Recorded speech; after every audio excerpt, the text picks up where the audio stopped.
অন্তরটাকে বড় বানা, মানুষের বুকে লাগানোর গুণটা অর্জন কর।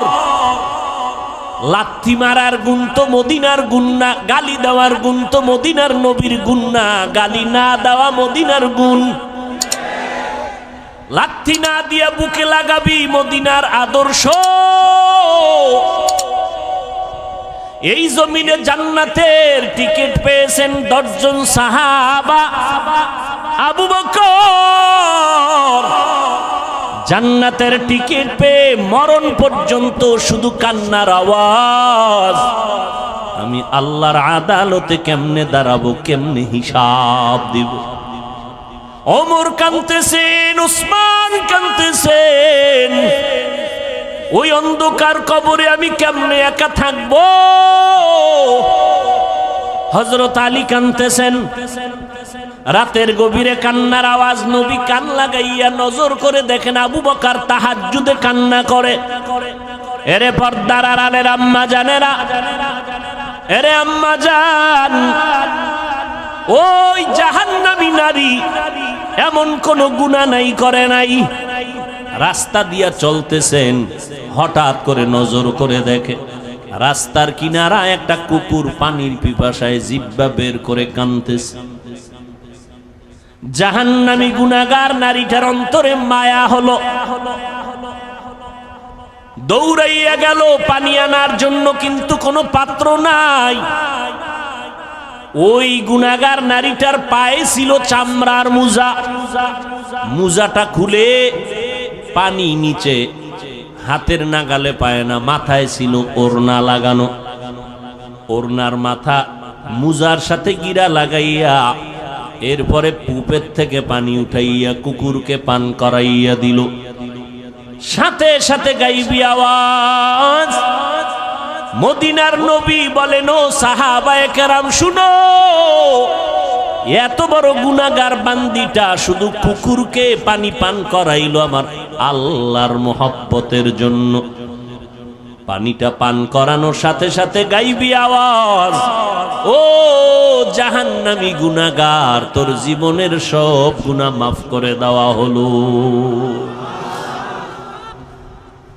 আজ আমার সমাজে হাজারো মুসলমান নামাজ কায়েম করে, নামাজ পড়ে, অথচ গুনাহ ছাড়ে না। নামাজ পড়ে সুদ খায়, নামাজ পড়ে ঘুষ খায়, নামাজ পড়ে বেপরদায় চলে, আছে না নাই? অথচ আল্লাহর ওয়াদা, নিশ্চয়ই মানুষ গুনাহ থেকে বাঁচবে। কেমনে? কয় নামাজ তাকে গুনাহ থেকে বাঁচাবে। ইন্নাস সালাতা তানহা আনিল ফাহশাই ওয়াল মুনকার। কোনো সন্দেহ নাই, সমস্ত পাপের থেকে বাঁচাইয়া রাখার একমাত্র মাধ্যম হলো নামাজ। প্রশ্ন বড় জটিল। মুসলমান আর বেঈমানের ভেতরে ব্যবধান হলো নামাজ। মদিনার নবী বলেন, বাইনাল আবদি ওয়া বাইনাল কুফরি তারকুস সালাহ। মুমিন আর বেঈমানের মধ্যে ব্যবধান হলো নামাজ। বেঈমানেরা নামাজ পড়ে না, মুমিনেরা নামাজ ছাড়ে না। প্রশ্ন বড় জটিল। মুসলমান কেন নামাজ পড়ে না? নামাজিরা কেন গুনাহ ছাড়ে না? মুসলমান কেন নামাজ পড়ে না? নামাজি বান্দা কেন গুনাহ ছাড়ে না? নামাজ পড়বে, গুনাহ থেকে বাঁচবে, কিন্তু নামাজ পড়িয়া মিথ্যা কথা বলবে কেন? নব মুসলিম রহমাতুল লিল আলামিনের হাতে একজন নব মুসলিম নতুন মুসলমান হলো। নবীজি বললেন, ঈমান আনার পর প্রথম দায়িত্ব আপনার নামাজ আদায় করবেন। নব মুসলিম নামাজ আদায় করা শুরু করলো। কিছুদিন পর নবীর কাছে অভিযোগ দিলেন ভিন্ন কয়েকজন সাহাবা, পয়গম্বর, অমুক নব মুসলিম নামাজ পড়িয়া বাইরে গিয়া গুনাহ করে। নবীজির আদত, কোন অভিযোগ শুনলেই কোনো আওয়াজ দিতেন না। একবার বলার পরে, দুইবার বলার পরে, তিনবার বলার পরে নবী তার জবাব দিতেন। একবার অভিযোগ দিলেন, কোনো আওয়াজ নাই। দ্বিতীয়বার আবার অভিযোগ দিলেন, কিছুদিন পরে এবারও কোনো আওয়াজ নাই। এই মোবাইল বড়দোয়া দিব তোদের জন্য, দিলে কিন্তু সাইজ হয়ে যাবে। কারণ আমার আমিন কবুল না হইলেও এই ময়দানে বহু আমিন কবুল হনেওয়ালা লোক আছে। গুনাহ ছাড়বি না? তোর বাপের লাগে মান্নত করে আইছো যে আকাম কইরা জাহান্নামে যাবি, এতবার বলার পরেও কি লজ্জা হবে না?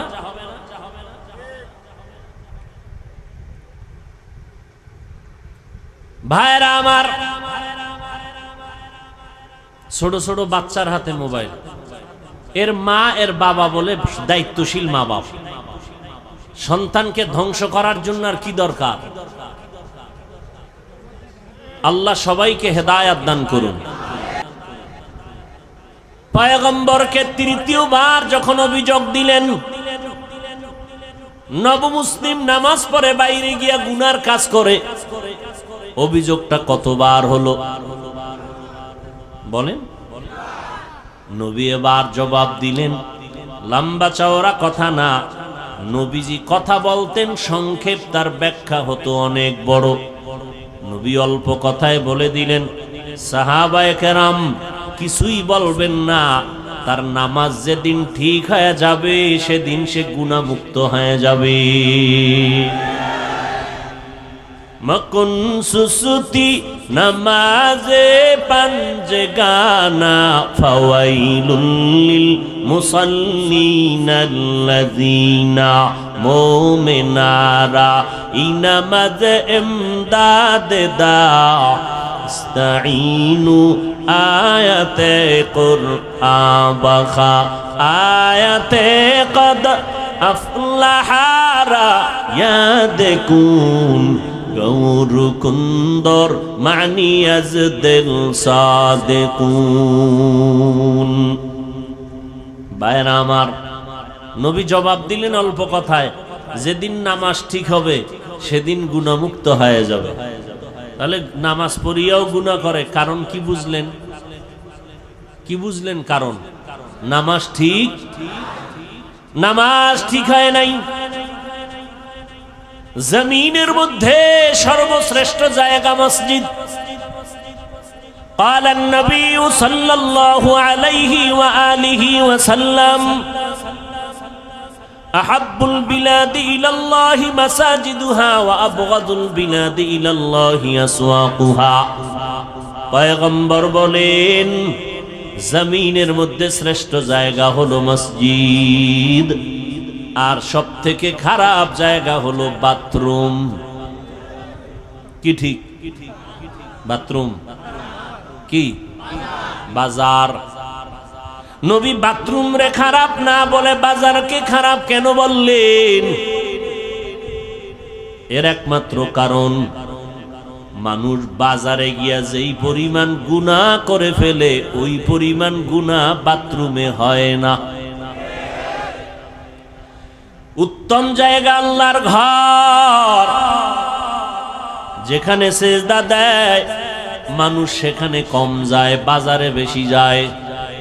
মনে হয় জানো গোপনে ইশারায় বলতে থাকে, নবী কথাটা মনে হয় ঠিক বলেন নাই।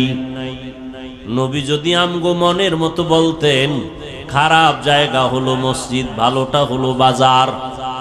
মানুষ বাজারের মধ্যে সময় বেশি কাটায়, মারপিট আর রং তামাশা সেখানে বেশি হয়।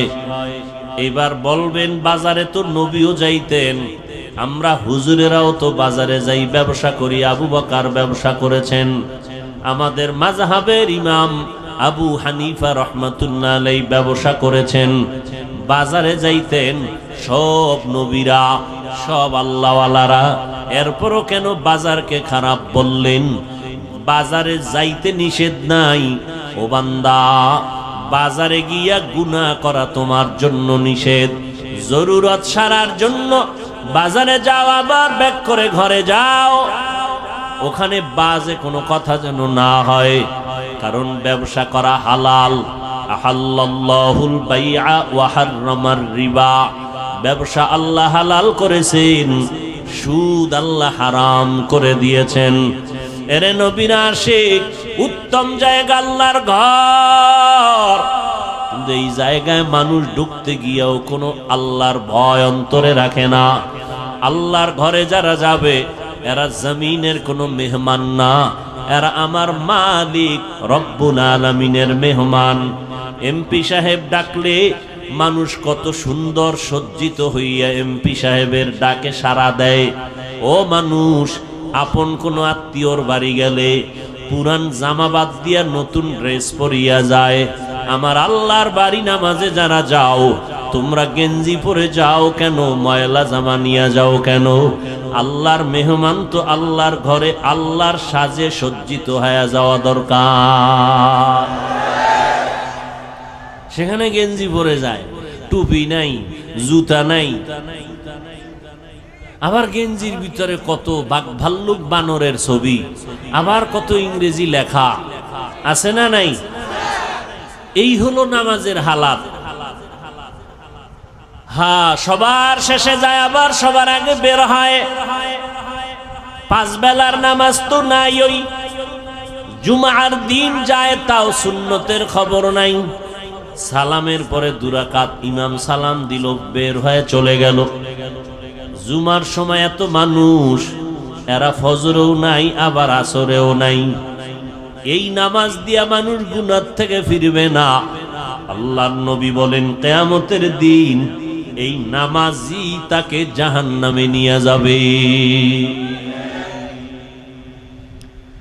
আল্লাহ তাআলা বলেন আমি মানুষকে একটা কাজের জন্য বানাইছি, ইবাদত। ইবাদত হবে নবীর তরিকায়। সীমানা কত দূর? বলে তোমার জিন্দেগি যেখানে যেখানে যাবে সেখানে ইবাদত। ইবাদতটা নবীর তরিকায় হবে, শুধু জিকির করা ইবাদত না। ও বান্দা, তুমি খানা খাইবা ইবাদত, তুমি খানা খাইবা না তাও ইবাদত। খানা সামনে রেডি, পেটের ভেতরে ক্ষুধা, ইফতারির টাইম বাকি আধা ঘন্টা, ক্ষুধাও আছে, খানাও সামনে আছে হালাল। রোজাদার খাইবেনি কেন? এই সময় খানা খাওয়াটা তোমার জন্য আল্লাহর বিধানে নাই, না খাওয়াটা ইবাদত। খানা হালাল কিন্তু খাওয়া কিনা ইবাদত না। রোজার হালাতে তোমার সামনে খানা, পেটেও ক্ষুধা, তারপরও খাওয়া যাবে না, কারণ আল্লাহর বিধানে নাই, নবীর তরিকায় নাই। এই সময় খানা ক্ষুধা থাকলেও খাওয়া যাবে না, না খাওয়া ইবাদত। নামাজ পড়ো ইবাদত, নামাজ না পড়াটাও ইবাদত। রোজা রাখা যেমন ইবাদত, একটু আগেই কিন্তু জবাব দিয়েছি রোজা না রাখাটাও ইবাদত। ঈদের দিন রোজা রাখা ইবাদত নাকি রোজা না রাখা ইবাদত? সূর্য যখন ডুবে, সূর্য যখন উঠে, তখন নামাজ পড়া ইবাদত নাকি না পড়া ইবাদত? ভাইরা আমার, নামাজ পড়া যেমন ইবাদত, না পড়াটাও ইবাদত। সব হতে হবে আল্লাহর জন্য, মদিনাওয়ালা নবীর তরিকায়। কিন্তু বড় দুঃখ, আল্লাহকেও চিনি না, মদিনাওয়ালা নবীর আদর্শ তরিকাও চিনি না। এখন আমরা কেমনে ইবাদত করব, সিস্টেম কেমনে জানবো? মদিনার নবী এক ঠিকানা দিয়া গেছেন, ওই ঠিকানায় গেলে ইবাদত শিখবা, তরিকাও পাইবা। ওই ঠিকানার নাম হলো উলামায়ে আহলে হকের সোহবত। ইলমে রায়ে জাজু করদন বেহিসাব, খলকে রাদাদান জওবে বাসওয়াব, হক না দারদ দোস্তে খলকা জারেরা, নিস্তে ই খসলত একে দিনদারেরা। আল্লাহর জন্য ইবাদত করো, অল্প হলেও নাজাতের জন্য যথেষ্ট। আল্লাহ বেশি আমলের জন্য তোমাকে টাইট করেন নাই, তাকিদ দেন নাই, বরং আল্লাহ কোরআনের এক জায়গায় বলেন আল্লাযী খালাকাল মাউতা ওয়াল হায়াতা লিয়াবলুয়াকুম আইয়ুকুম আহসানু আমালা। আমি তোমাকে জমিনের মধ্যে পাঠাইছি পরীক্ষা করে, যাচাই করে দেখব কারা উত্তম আমল করে। আকসারু আমালা বলেন নাই, আহসানু আমালা। বেশি আমল আল্লাহ চান না, আল্লাহ চান অল্প আমল, তবে আমলটা হতে হবে আল্লাহর জন্য। ইবাদত কার জন্য? মা খালাকুতুল জিন্না ওয়াল ইনসি বাখা জুজ ইবাদত নিস্তে মাকসুদ আজ্জাহা। আল্লাহর এক বান্দি, নারী না পুরুষ? আল্লাহ তাআলার এক বান্দি, এমন কোন গুনাহ নাই করে নাই, গুনাহের সাগর,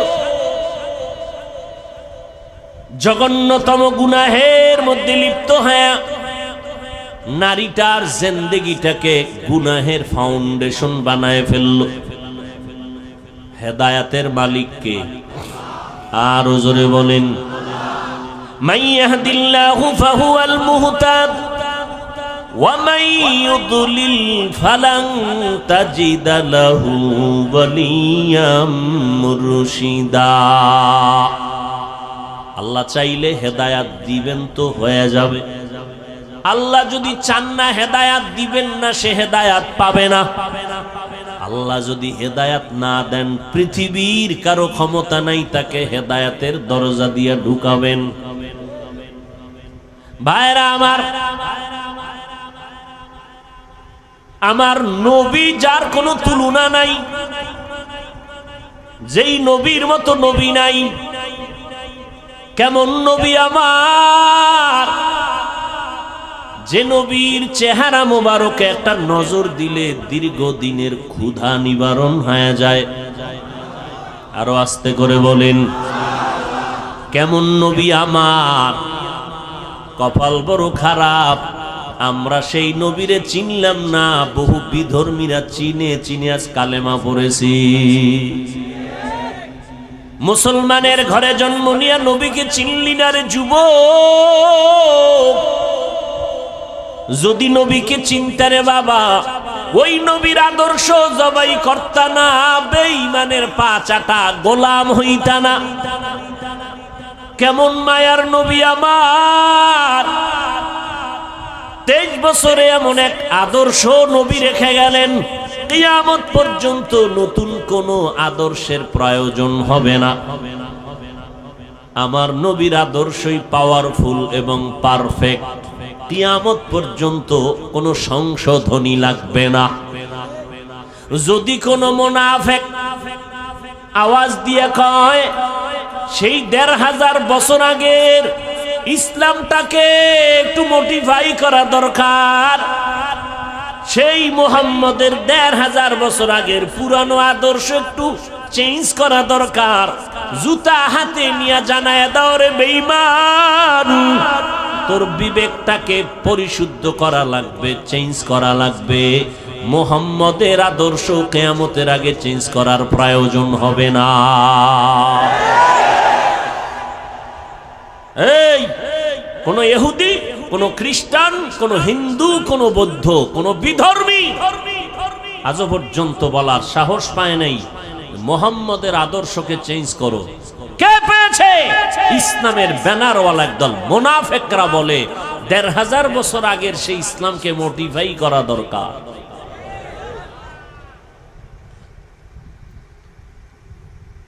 এদের থেকে খুব সাবধান।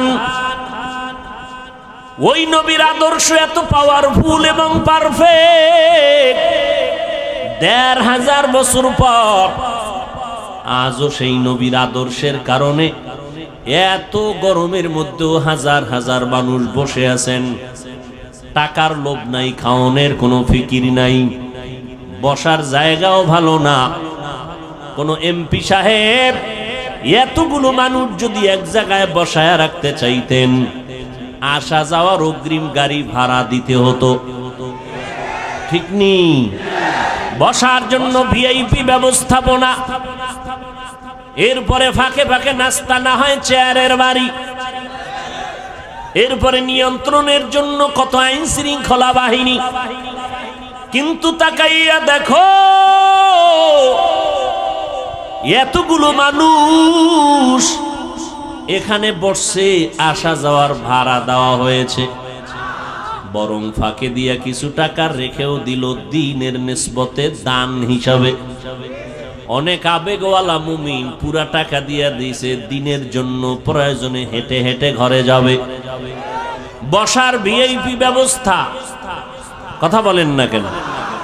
অনেকে দাঁড়ানো, বসার কোনো জায়গা নাই। কে ধনী, কে গরিব, কে শিক্ষিত, কে মূর্খ, কোনো ভেদাভেদ নাই।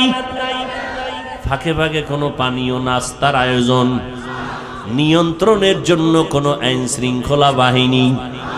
এতগুলো মানুষ র্যাব, আর্মি, পুলিশ, বিডিআর দিয়াও নিয়ন্ত্রণে রাখা যায় না। আর এতগুলো মানুষ, বসার কাইফিয়াত নাই, জায়গা সুন্দর না, খানারও আয়োজন নাই, টাকারও কোনো ব্যবস্থা নাই, যাবে কেমনে ঘরে তারও কোনো চিন্তা নাই, চুপচাপ বসে আছে। একটু চিন্তা করা দরকার, এটাকে কেউ না কেউ পেছন থেকে নিয়ন্ত্রণ না করলে তো হয় না। যিনি কুদরতের দ্বারা নিয়ন্ত্রণ করেন তিনি আমার আল্লাহ। ওই আল্লাহকে এখনো চিনো না রে যুবক?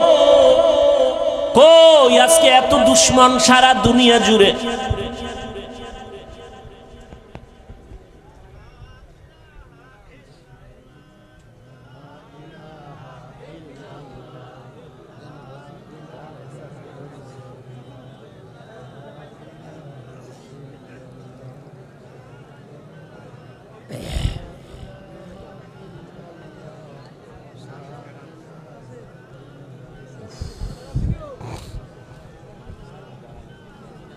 অন্ধকারে পালায় রওনা দিয়েছেন, হাসেন আবার। আমার তো লজ্জা লাগে যে আপনার অন্তরে ভয় আসলো না, অন্ধকারে পালায় যাবেন, এটা কোন অভ্যাস? ঠিক বে ঠিক বুঝে বইলেন, বদনাম কিন্তু আপনাদেরই। ভাইরা আমার, সারা পৃথিবী জুড়ে এত দুশ্মন, ইহুদি বেঈমান সব বিধর্মীরা চায় কোরআনের আওয়াজ বন্ধ হয়ে যাক, মাদ্রাসা বন্ধ হয়ে যাক, ওয়াজ মাহফিলের মাইকের আওয়াজ বন্ধ করো, শব্দ দূষণ। এইভাবে যুগে যুগে ওরা ষড়যন্ত্র করলো, হাজারো মাদ্রাসা বন্ধ করে দিল, আলেমরে জবাই করলো, ফাঁসির মঞ্চে ঝুলাইলো। এখনো অপচেষ্টা কম করে না কোরআনের আওয়াজ বন্ধ করার জন্য। অথচ আমরা তাদের বিরোধী শক্তি না, আমরা বিরুদ্ধে বলি না।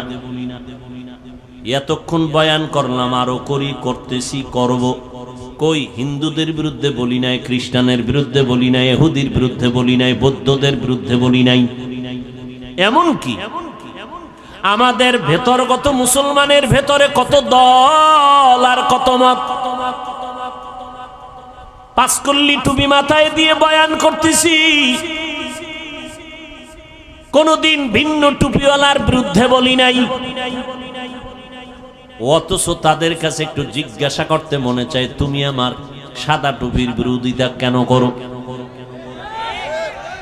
কওমি মাদ্রাসায় লেখাপড়া করলাম, আজ পর্যন্ত আলিয়ার বিরুদ্ধে বলি নাই, স্কুল কলেজের বিরুদ্ধে বলি নাই। তাদেরকে জিজ্ঞাসা করতে মনে চায়, হযরতেরা আপনারা কওমির বিরোধিতা কেন করেন? তাবলীগের সমর্থন করি, কোনদিন তাবলীগ যারা করে না গালি দেই না, হিংসা করি না, দেখলে সালাম দেওয়ার চেষ্টা করি। জিজ্ঞাসা করতে মনে চায়, আপনি কেন তাবলীগের বিরোধিতা করেন? ইয়া নবী সালামু আলাইকা বলিয়া যারা দাঁড়াইয়া নবীরে টান দিয়া মদিনার থেকে নিজের বুকের সাথে নিয়ে আসেন স্টেজে, আমরা গালিও দেই না, হিংসাও করি না, দেখলে সালাম দেই। কিন্তু জিজ্ঞাসা করতে মনে চায়, আমরা যারা ইয়া নবী সালামু আলাইকা বলি না, আপনাকেও খারাপ জানি না, আপনি কেন আমাকে খারাপ জানেন? এত বয়ান করি, একটা ইচ্ছা করে কাউকে আঘাত করার মূলক কোনো কথা বলি না। দুই একটা কথা যদি অনিচ্ছায় হয়ে যায়, আল্লাহর কাছে বারবার ক্ষমা চাই। বয়ানের শেষে মোনাজাতে তওবা করি, ক্ষমা চাই। কারণ যে যেই লাইনেই হই না কেন, এখানে কত লাইনের মানুষ, কেউ সাদা টুপি, কেউ কালো টুপি, কেউ বসে নবীরে সালাম দেয়, দরুদ পড়ে, কেউ দাঁড়ানো, কেউ কওমি, কেউ আলিয়া, কেউ চরমনাই, কেউ তাবলীগ, আছে না? কিন্তু আমাদের দিলের তামান্না এবং অন্তর বড়, আমরা সব কথার একটা কথা দিয়ে দিলটারে সান্ত্বনা দেই। কে চরমনাই, কে উজানি, কে বাহাদুরপুর, কে নানুপুর, কে তাবলিগ, কে কোন দলের মানুষ, কে কোন টুপি পরে জানার দরকার পড়ে না। আমগো জানার একটাই পর দরকার হলো, আমরা যে যেই লাইনে থাকি আমরা সবাই আল্লাহর গোলাম, মদিনাওয়ালা নবীর উম্মত, মুসলমান। কি অন্তরে জায়গা দিতে মন চায় না? না, কি পরিমাণ অন্তর লইয়া ঘুরেন যে আমগো মতো বান্দারে দেখলেই চান্দি গরম। কি অন্তর এত ছোট কেন? পুঁটি মাছ খান না? বড় মাছ খাবেন, মাছের মাথা খাবেন, দিল বড় হবে। আমি পাঁচকল্লি মাথায় দিয়ে আপনাকে তো গালি দিই না, আপনার গালি কেন? ও গালি দেওয়া সুন্নত না? কি আপনার পীর সাহেবের সুন্নত না মদিনার সুন্নত? এরে যুবক, অন্তরটাকে বড় বানা, মানুষের বুকে লাগানোর গুণটা অর্জন কর। লাথি মারার গুণ তো মদিনার গুণ না, গালি দেওয়ার গুণ তো মদিনার নবীর গুণ না, গালি না দেওয়া মদিনার গুণ। লাথি না দিয়া বুকে লাগাবি মদিনার আদর্শ। যদি বান্দার দিলটা নরম থাকে, আলহামদুলিল্লাহ। গরম থাকলে বেশি বেশি রোজা রাখো, মদিনার নবীর উপরে দরুদ পড়ো, দিল ঠান্ডা হয়ে যাবে।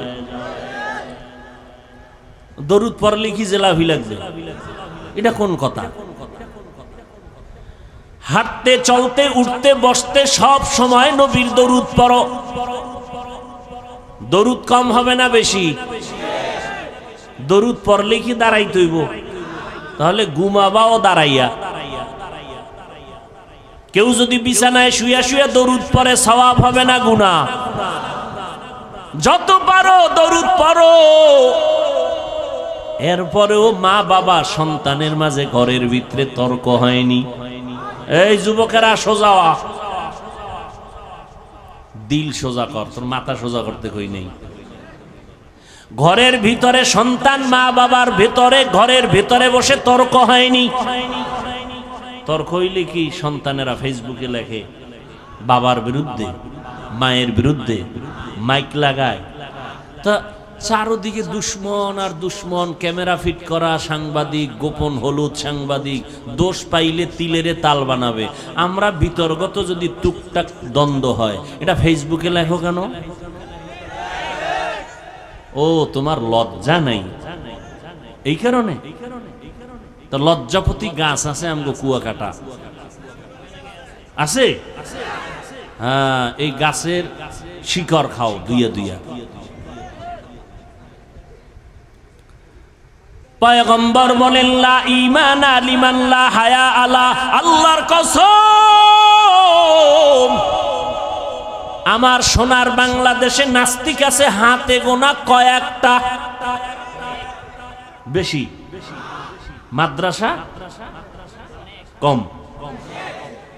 পীর মুরিদি, মুসলমান, মসজিদ, আলেম ওলামা, ছাত্র।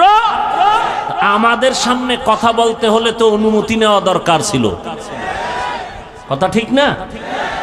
আমরা কেন দুর্বল? একমাত্র কারণ আমাদের ভেতরে একতাবদ্ধতা নাই। এটাই ইহুদির চূড়ান্ত slogan, divided and rule policy. একটা জাতিকে ধ্বংস করে দেওয়ার জন্য দলে দলে বিভক্ত করে দাও। আর না, আজকে আমরা যদি আল্লাহর গোলাম, রসুলের উম্মত, মদিনার নবীর আশেক মুসলমান হিসাবে এক ব্যানারে থাকতাম, এই সোনার বাংলায় টুপিওয়ালাদের সামনে কথা বলতে হলে অনুমতি নিতে হতো। কিন্তু টুপিওয়ালার বিরোধিতা হিন্দু করবে কখন? তুমিই তো করতেছো। ইমামের পিছনে নামাজ পড়া বাইরে গিয়া ইমামের বিরোধিতা করে, এরকম মুসলমান আশেক নাই? কিতনা বড় নিমক হারাম। আবার বাবায় মরলে কয়, হুজুর আইয়েন একটু দোয়া পড়েন। আছে না নাই? আল্লাহ হেদায়াত দান করেন। ও যুবক,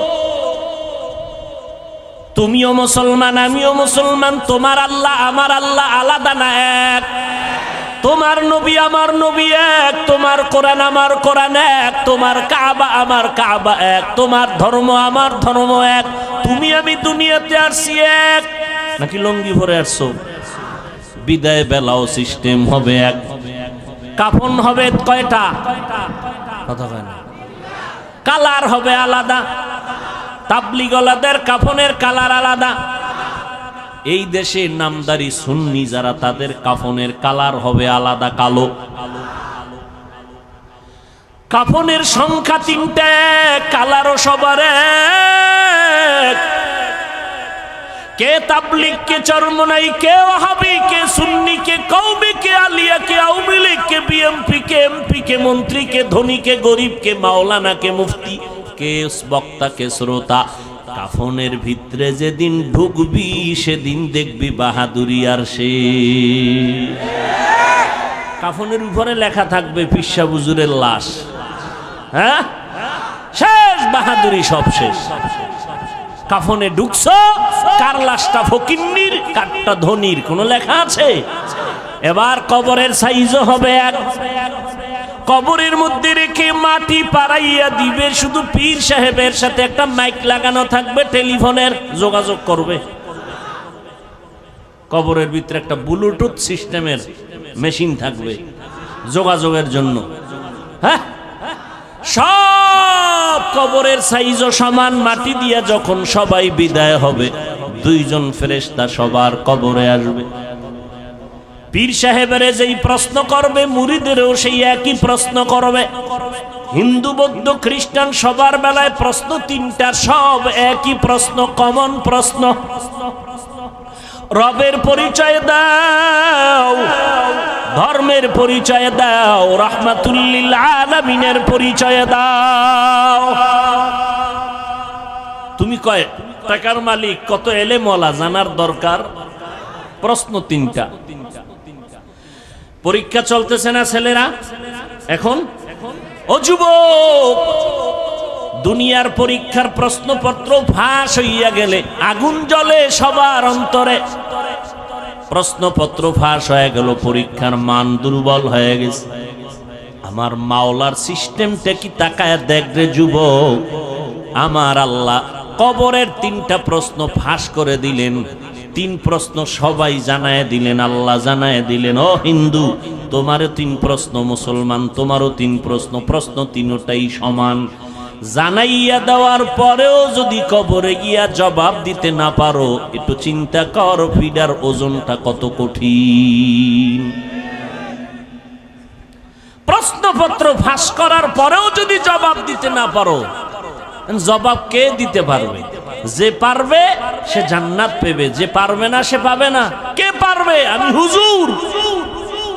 কোনো গ্যারান্টি নাই, কারণ এই জমিনে জান্নাতের টিকিট পেয়েছেন 10 জন সাহাবা। আবু বকর জান্নাতের টিকিট পেয়ে মরণ পর্যন্ত শুধু কান্নার আওয়াজ।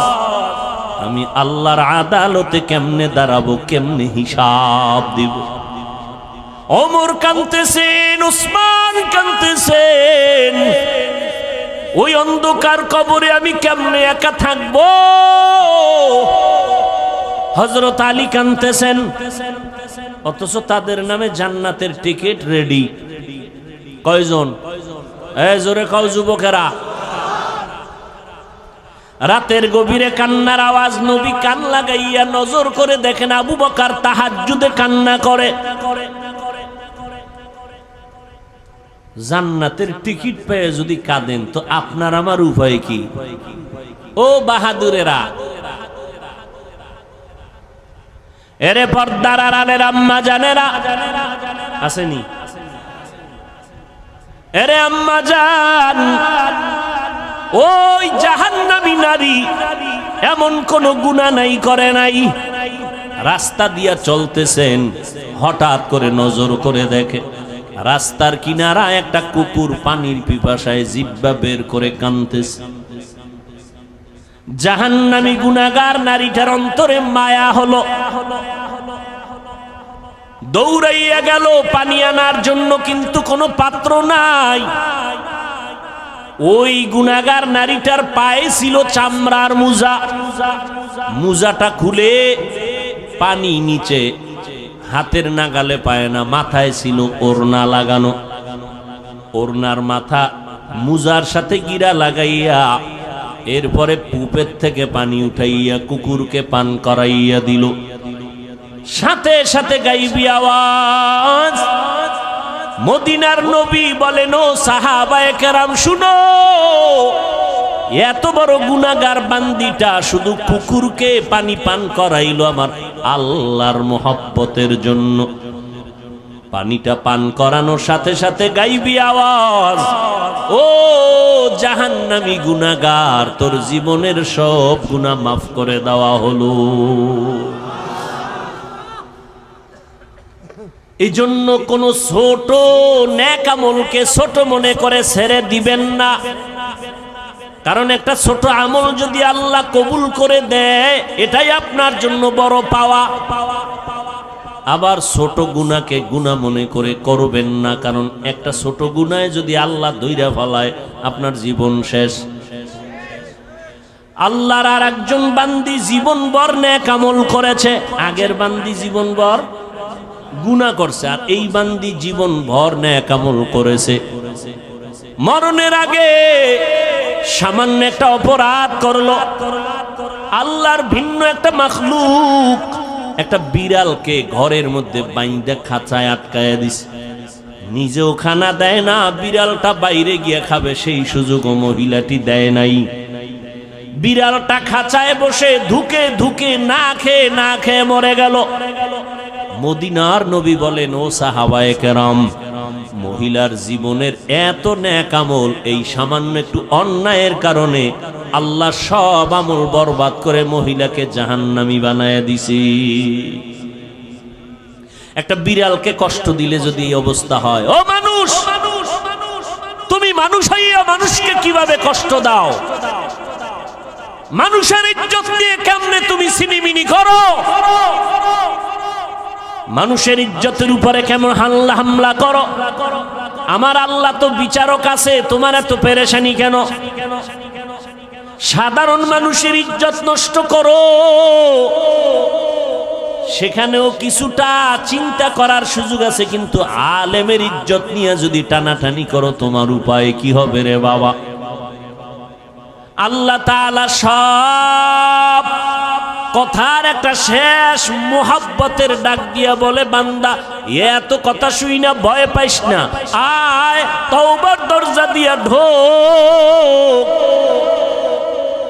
70 বছর পর্যন্ত যদি গুনাহ করো, তওবার মতো যদি একটু তওবা করে চোখের পানি ছেড়ে দাও, আমি তোর 70 বছরের গুনাহ একটা সেকেন্ডে মাফ করে তোরে পবিত্র বানায় দিব।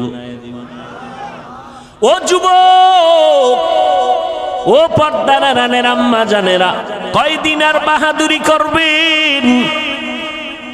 আপনারাও মা, নবীদের মাও যারা ছিলেন তারাও মা, সাহাবায়ে কেরামের মাও মা, আপনারাও মা। খাদিজা রাদিয়াল্লাহু আনহা নবীর স্ত্রীও মা, আপনারাও মা। আয়েশা রাদিয়াল্লাহু আনহা নবীর স্ত্রী, আমাদের মা, আপনারাও মা। হাফেজে কোরআনের মা ও মা, আপনারাও মা। ও মা, এত সম্মান আল্লাহ দিয়েছেন, নবী দিয়েছেন, ইসলাম দিয়েছেন আপনাদের। আল্লাহর কসম, দুনিয়ার কোন তন্ত্র মন্ত্র যদি নতুন করে নারীদের সম্মান দিতে চায়, কসম করে বলে গেলাম, নারীদের সম্মান হবে না, হবে অপমান। আল্লাহ যা দিছে, তোমার আব্বা মিলে কি তার থেকে বাড়াইতে পারবা? মিয়া পাকনামি করো। মোবাইলওয়ালা মোবাইল বানাইছে, মোবাইলটা চালাইলে সুস্থ থাকবে কেমনে তার ক্যাটালগ দিয়েছে। গাড়িওয়ালা গাড়ি বানাইয়া গাড়িটা কিভাবে চালাইলে সুস্থ থাকবে তার ক্যাটালগ দিয়েছে। আল্লাহ বানাইছেন মানুষ, আসমান আল্লাহ বানাইলেন আমার জন্য, জমিন আল্লাহ বানাইলেন মানুষের জন্য, সূর্যের আলো আমাদের জন্য, চাঁদের আলো আমাদের জন্য, বাতাস আমাদের জন্য। এগুলো ব্যবহার কেমনে করবি? আমার আল্লাহ ক্যাটালগ দিলেন কোরআন আর আমার নবীর মাধ্যমে। মন গড়া যদি শান্তির স্বপ্ন দেখো, শান্তি হবে না, হবে অপমান আর অশান্তি। এত দুশ্মন, চতুর্মুখী দুশ্মন আমাদের বিরুদ্ধে। বেঈমানেরাও দুশ্মনী করে, ঘরের মধ্যে মুসলমান ব্যানার লাগাইয়াও দুশ্মনী করে। তাবলীগ বন্ধ করে দাও, জিকির বন্ধ করে দাও, অবু কাল্লাওয়ালারে বন্ধ করে দাও, বায়ান বন্ধ করে দাও। এরকম মুনাফিক আমাদের মাঝে অভাব নাই। এবার আপনারা বলেন, এত দুশ্মনীর মাঝেও আল্লাহর শুকর, আমরা যারা নবীর তরিকা মানিয়া সুন্নত অনুযায়ী চলি, আমগো সম্মান কমতেছে নাকি বাড়তেছে?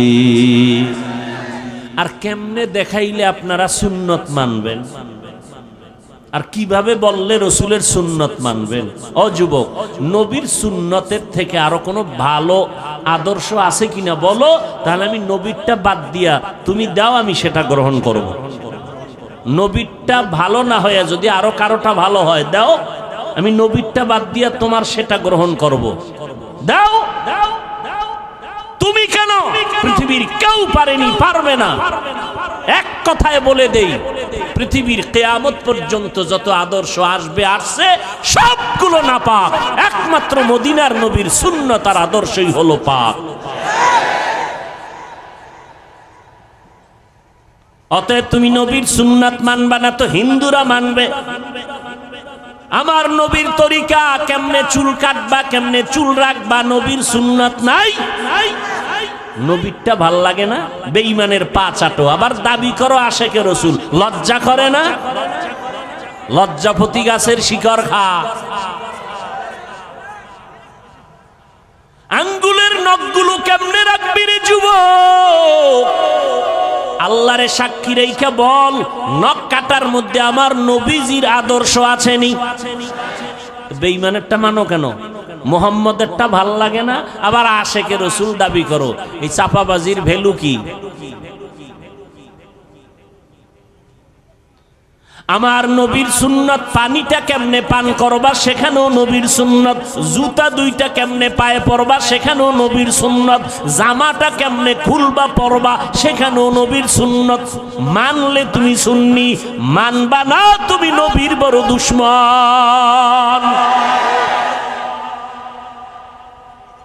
তোমার পোশাকের মধ্যে নবীর সুন্নত কই? তোমার আঙ্গুলের নখ কাটার ভেতরে নবীর তরিকা কই? জীবনে ঘড়িয়াতে দেই না, ওয়াজের কারণে টাইম দেখা লাগে, এই জন্য মাঝে মাঝে দেই, তাও ডান হাতে দেই। বাদশাহ হারুন রশিদের যুগে ঘড়ির জন্ম, এর আগে ঘড়ি ছিল না এই সিস্টেমে। ডান হাতে দেই কেন? ছাত্র জীবনে ওস্তাদ বলেছেন সেই ছোটবেলা, এই ছেলে বাম হাতে ঘড়ি দিবি না যদি কখনো দাও, কারণ কোন মুরব্বী যদি তোর ওস্তাদ সমতুল্য কয় টাইম কত, বাম হাতটা সামনে নিবি না ডান হাতটা নিবি। গুনাটুনা কিছু নাই, কিন্তু আদবের একটা বিষয় আছে, কোনো গুনাটুনা নেই। ভাইরা আমার, আর তুমি শিক্ষকের সামনে বিড়ি টানো না, হাসো কেন? লজ্জা করে না? কানতে থাক বেটা, কানতে থাক। শিক্ষকের সামনে বিড়ি টানে, মোবাইলে কথা বলে, আরো কত অপরাধমূলক কাজ করে, কোনো সীমা নেই। এখনো এত বড় বক্তা হইয়াও চেষ্টা করি ওস্তাদ পাইলেই জুতা দুইটা হাতের মধ্যে নিয়ে টানি। মা বাবার জুতা এখনো ধুইয়া দেই। কি শিখেছ? আদব কি শিখেছ? রাস্তা দিয়ে হাঁটলে কোনো মুরব্বির পাশে যদি থাকি, সূর্যের ছায়া পড়লে চেষ্টা করি আমার ওই মুরব্বির ছায়ার উপরে যেন আমার পাও না পড়ে। এটা গুনাটুনা কিছু না, যত আদব দেখাবো তত আল্লাহ খুশি হবেন। আর মায়ের সামনে, বাবার সামনে মোবাইল চালাও, টেলিভিশন দেখো, নাচ গান দেখো, লজ্জা করে না? ঘড়িটা হাতে দিয়া বাম হাতে দৌড়াও, বান্ধবী নিয়ে আড্ডা দিতেছো, মা বাবার সামনে লজ্জা করে না? কয় কিসের লজ্জা, আব্বা আম্মাও তো এই পথের যাত্রী। ও আম্মা জান, আপনার ছেলেটাকে ডাক্তার বানাবেন, কলিজা দিয়া দোয়া করে গেলাম, ইঞ্জিনিয়ার বানাবেন, প্রফেসর বানাবেন, এসপি বানাবেন, তবে দাবি হলো বেয়াদব বানাবেন না। আপনার সন্তানের ব্যবহারে যেন কোনো আলেম কষ্ট না পায়, আপনার সন্তানের আচরণে এলাকার কোনো মুরব্বী যেন কষ্ট না পায়, আপনার সন্তানের আচরণে যেন সবাই দোয়া করে। আরে এমন আদর্শ সন্তান যদি বানাইতে হয়, আব্বা আম্মাকে আগে আদর্শওয়ালা হওয়া দরকার। ও যুবক, পেছনের গুনাহ থেকে এখনো সুযোগ আছে, তওবা করো। নবীর তরিকার মালা গলায় লাগাও, দাড়িটা লম্বা করো, 5 বেলার নামাজ পড়ো, মা বাবার খেদমত করে দোয়া নাও, আলেম ওলামাদের দোয়া নিয়ে আমল শুরু করে দাও। তোমার মতো যুবক, আমি বলি না আমগো মতো হুজুর হও না, একবারও না। তুমি যেই লাইনেই আছো ওই লাইনে থাকিয়া নবীর তরিকা মতে চলো, নামাজ পড়ো। তোমার মতো যুবক সন্তান স্কুল কলেজে পড়ে, 5 বেলার নামাজি, মিথ্যা বলবা না, বলো আছে না নাই? তুমি পারো না কেন? আগামীকালকে ওই ছেলে মেয়েদের পাও ধোয়া পানি নিয়ে খালি পেটে 3 বার পান করবা, যে তোরা স্কুল কলেজে পড়ো, নামাজ পড়ো, আমি কেন পারি না, কপাল খারাপ, আব্বা আম্মার বরদোয়া লাগছে আমার কপালে। ও যুবক, তোমার মতো যুবক সন্তান তাকায়া দেখো, র্যাব আর্মি পুলিশ বিডিআরের চাকরি করে দাড়িওয়ালা নামাজি আছে না নাই? তুমি কেন পারবা না? মই নদীর মধ্যে মাছ ধরে, নামাজ ছাড়ে না, জমিনে কৃষি কাজ করে, নামাজ ছাড়ে না, তুমি কেন পারো না? এরে আম্মা জান, আপনার মতো কত মা এলাকায় দেখবেন এখনো 5 বেলার নামাজ পড়ে, তাহাজ্জুদও পড়ে, নাই? এরে আম্মা জান, কেন আপনি পারবেন না? ভালো সন্তান যদি চান, আপনাকে ভালো হতে হবে। ভালো ফল খাইতে চাইলে গাছকে ভালো করতে হবে, ভালো গাছ থেকেই ভালো ফল আসবে। এরে আম্মা জান, এখনো সময় আছে, তওবা করেন। সন্তানের হাত ধরিয়া বলেন, বাবা আর নামাজ ছাড়বি না, মা বাবারে কষ্ট দিবি না, ওলামায়ে কেরামের কথা মেনে আমল করবি, নবীর তরিকা মেনে চলবি। তোরে আমি আদর্শ ডাক্তার বানাইয়া যেতে চাই, তোকে আমি আদর্শ ইঞ্জিনিয়ার বানায় যেতে চাই। আমি মরিয়া গেলে তুই কোরআন পড়ে পড়ে দোয়া করবি আর মানুষের ডাক্তার হয়ে সেবা করবি। আল্লাহর কাছে দোয়া করেন, তওবা করেন। ও যুবক, আল্লাহর কাছে তওবা করো। গুনাহের কথা স্মরণ করে আমার আল্লাহকে যদি বলতে পারো, আল্লাহ হায়াতের মালিক তুমি, ইজ্জতের মালিক তুমি, মৌতের মালিক তুমি, আজকে থেকে তওবার নিয়ত করে ফেললাম, নবীর সুন্নতের বাহিরে চলবো না, হারাম খাবো না, দাড়ি কাটবো না, মা বাবাকে কষ্ট দিব না, নবীর তরিকার বাহিরে চলবো না, ওলামায়ে কেরামের সুন্দর পরামর্শ নিয়ে আমল করব, 5 বেলার নামাজ ঠিক মতো আদায় করব, যত কষ্টই হোক না কেন আর নামাজ বন্ধ করব না। মোবাইলের গুনাহের থেকে নিজেকে বাঁচাইয়া রাখার চেষ্টা করব। তওবা করার মতো যদি খাঁটি অন্তরে নিয়ত থাকে, আমার আল্লাহ তওবার দরজা দিয়া ডাকতেছেন, বান্দা চোখের পানি ছেড়ে তওবা করো, আমি জীবনের সব গুনাহ মাফ করে দিব। তওবার যদি নিয়ত অন্তরে থাকে, তবে এটাও সত্য কথা, 13টা বছর নবীকে দেখলো, চেহারা দেখলো, বয়ান শুনলো, কালেমা পড়ে না আবু জাহাল। আর ওমরের মতো বান্দা নবীর গর্দান কাটার জন্য আসিয়া কালেমা পড়ে মুসলমান হয়ে গেল। এই জমিনেও কিছু মানুষ এমন থাকবে, কাট্টাস পাথরওয়ালা অন্তর নিয়ে ওয়াজে বৈশা কান্না করে বিদায় হয়ে তওবা করে যাবে, আর নামাজ ছাড়বে না। আবার ওই আবু জাহালের মতো পাথরওয়ালা অন্তর, হাজারো বয়ান শোনার পরেও সে কখনো তওবার নিয়ত করবে না। মন শয়তানের ধোকায় পড়ে বলবে, এত ইবাদত করে কি লাভ, এত সুন্নাত মানিয়া কি লাভ, কপাল পোড়া হইয়া আবার ওয়াজের প্যান্ডেল থেকে বিদায় হবে। তবে যাদের অন্তর তৈরি হয়ে গেছে তওবা করার জন্য, গলায় ছুরি আসলে মরে যাবে আর নামাজ ছাড়বো না, বেপরদায় চলবো না, দাড়ি কাটবো না, মা বাবারে কষ্ট দিব না, নবীর তরিকার বাহিরে চলবো না, ওলামায়ে আহলে হকের পরামর্শ নিয়ে চলবো। তওবা করার মতো যদি কারো নিয়ত হয়, খাঁটি তওবার নিয়তে 2টো হাত আমার আল্লাহকে দেখাইয়া দাও। আয় আল্লাহ হাতগুলো কবুল করে নেন, তওবা কবুল করে নেন, তওবার উপরে মজবুত হইয়া চলার মতো তৌফিক দান করেন। আমিন। আলহামদুলিল্লাহি রাব্বিল আলামিন। والصلاة والسلام على سيد الأنبياء والمرسلين وعلى آله وأصحابه أجمعين يا أرحم الراحمين يا أرحم الراحمين يا أرحم الراحمين رب ارحمهما كما ربياني صغيرا اللهم إنك عفو كريم تحب العفو فاعف عنا اللهم إنا نسألك رضاك والجنة ونعوذ بك من سخطك والنار اللهم إنا نعوذ بك من البرص والجنون والجذام وسيء الأسقام উদয়ার মালিক গুনাহের বোঝা নিয়ে আপনার দরওয়াজায় হাজির। দুনিয়াতে যেদিন আসছিলাম কত পবিত্র, মা বাবা কত আনন্দ করেছিলেন। আজ শয়তানের ধোকায় পড়ে সেই জীবনটাকে গুনার দ্বারা নাপাক করে ফেলেছি। গুনার কারণে আমার হাত নাপাক, আমার চোখ নাপাক, আমার জিহ্বা নাপাক, আমার নাক। আয় আল্লাহ, তওবার নিয়তে হাত তুলিছি, আর গুনাহ করব না রে আল্লাহ। মেহেরবানি করে আমাদের জীবনের গুনাহগুলো মাফ করে দেন আল্লাহ। সারা দুনিয়াবাসীকে মাফ করে দেন, পর্দার আড়ালের মা বোনদের মাফ করে দেন আল্লাহ। সুন্নাতওয়ালা জিন্দেগি আমাদের দান করেন। আয় আল্লাহ, সারা দুনিয়াবাসীকে মাফ করে দেন। বাংলাদেশ শান্তির দেশ বানায় দেন। প্রশাসনিকভাবে যারা কাজ করে দিনদার বানায় দেন। জনপ্রতিনিধির দায়িত্ব যারা পালন করে দিনদার বানায় দেন।